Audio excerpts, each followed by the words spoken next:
l'Ouganda et l'Arabie Saoudite. Donc l'Ouganda, comme tu l'as bien dit, avec un jeu athlétique, comme je l'ai dit tout à l'heure, en fait, mais il y a une des...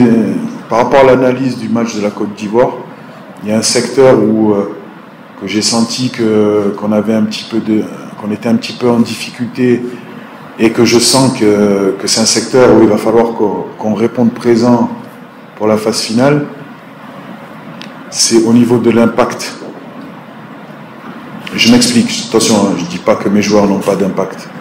Mais ce que je veux dire, c'est que athlétiquement, la Côte d'Ivoire avait un milieu de terrain où ça culmine à peu près, on va dire, aux alentours des 1m90 à peu près. Et je pense que dans la construction du groupe pour la phase finale, il va nous falloir un profil de joueur qui soit capable de pouvoir répondre à cet impact physique. Parce que je sais très bien ce qui va se passer quand on va jouer contre les autres nations, vont jouer contre le Mali, ils vont vouloir mettre un gros impact physique.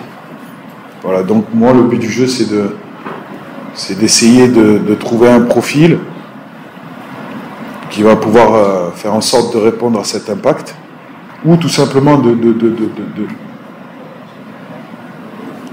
faire comprendre à mes joueurs qu'à certains moments, le beau jeu c'est bien, mais de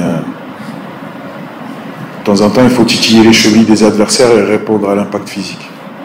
Donc l'Ouganda, principalement pour ça, par rapport à l'analyse du match de la mi-temps de la Côte d'Ivoire. Et l'Arabie Saoudite, encore une fois, un football maghrébin. Ouais, pas maghrébin, mais voilà, on va dire arabe.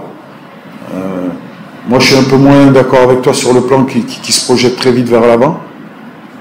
Ils ont des joueurs qui sont très très intéressants sur le plan technique, notamment parce que ça joue en 4-3-3 avec une sentinelle, notamment les 3 attaquants et ils ont 2 relayeurs qui sont capables de se projeter devant le but. Ils ont 2 attaquants de couloir qui sont dans un profil très dribbleur, à dire genre Mahrez, et puis ils ont un attaquant de pointe qui est assez athlétique et qui était très présent dans la surface, et ils ont 2 relayeurs qui ont un très gros volume de jeu.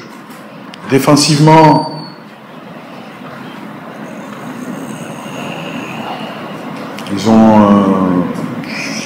c'est des joueurs, mais moi je pense quand même qu'entre nous, c'est un petit peu leur point faible. Et ils ont un gardien qui est là aussi depuis longtemps, et je pense qu'ils peuvent être perfectibles sur leur défense et sur leur gardien de but. Voilà, mais c'est une équipe qui essaye de jouer, qui repart de derrière. Vous le verrez, hein, ça repart de derrière, et ils essayent beaucoup de presser. Donc moi ça ressemble au football maghrébin, on va dire. Donc c'est encore une fois dans le but de préparer la phase finale de la CAN. L'adrénaline, c'est vrai, se fait sentir parce qu'il y a une phase finale qui arrive. Et comme je l'ai dit tout à l'heure, je suis un petit peu ambitieux. Et je réfléchis à un groupe et il ne faut pas que je me trompe.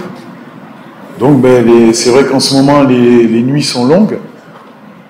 Mais non, il n'y a pas de fébrilité. Je veux dire, c'est du football. Hein. Il y a des choses plus graves dans la vie. Nous, la finalité, c'est qu'on fait du football. Donc moi, je suis conscient de la tâche que j'ai à accomplir. C'est une grande tâche avec beaucoup de responsabilités.